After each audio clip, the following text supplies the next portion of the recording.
മമതയെ ആരോ തള്ളിയിട്ടു. ഗുരുതര പരിക്കുകളോടെ ആശുപത്രിയിൽ പ്രവേശിപ്പിച്ചപ്പോൾ തങ്ങളുടെ നേതാവിന് പരിക്കു പറ്റി, നിങ്ങളുടെ പ്രാർത്ഥനയിൽ ഉൾപ്പെടുത്തണമെന്ന് തൃണമൂൽ കോൺഗ്രസ് എക്സിൽ ചിത്രങ്ങളോടുകൂടി കുറിച്ചപ്പോഴാണ് ലോകം ഇതറിഞ്ഞത്. ആരോ തള്ളിയിട്ടതാണ്, അതേ തുടർന്നുണ്ടായ വീഴ്ചയിലാണ് പരിക്ക് പറ്റിയത് എന്ന് മമത പറഞ്ഞതോടെ കാര്യങ്ങൾ പോലീസ് അന്വേഷിച്ചു തുടങ്ങിയിരിക്കുകയാണ്. അതുവരെ പെട്ടെന്നുണ്ടായ രക്തസമ്മർദ്ദത്തിൽ നേതാവ് വീണുപോയി എന്നായിരുന്നു കരുതിയതെങ്കിൽ മമതയുടെ വിശദീകരണം വന്നതോടെ ബംഗാളിൽ കാര്യങ്ങൾ പുകയുകയാണ്.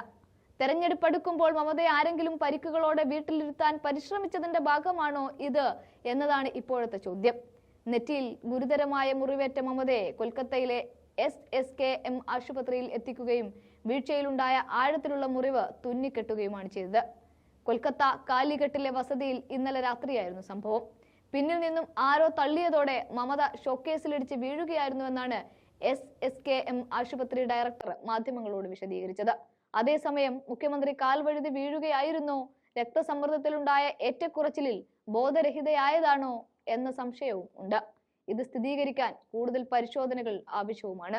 വൈകിട്ട് 6:30 മമതാ ബാനർജി മുറിവേറ്റ് ആശുപത്രിയിൽ ചികിത്സ തേടിയത്. നെറ്റിയിലും മൂക്കിലും ആഴത്തിലുള്ള മുറിവേറ്റ് രക്തം ഒലിച്ച നിലയിലാണ് ചികിത്സ തേടിയതും ഡയറക്ടർ വിശദീകരിച്ചു. നിരീക്ഷണത്തിൽ തുടരാൻ മെഡിക്കൽ വിദഗ്ധർ നിർദ്ദേശിച്ചു എങ്കിലും വീട്ടിലേക്ക് മടങ്ങണമെന്ന് മമത ആവശ്യപ്പെടുകയായിരുന്നു. പിന്നിൽ നിന്ന് തള്ളിയതോടെയാണ് മമത വീണതെന്ന് സഹോദരൻ കാർത്തിക്കിന്റെ ഭാര്യ കജാരി ബാനർജിയും മാധ്യമങ്ങളോട് പറയുകയും ചെയ്തിട്ടുണ്ട്. എന്തായാലും പോലീസ് അന്വേഷിച്ചിറങ്ങിയിട്ടുണ്ട്.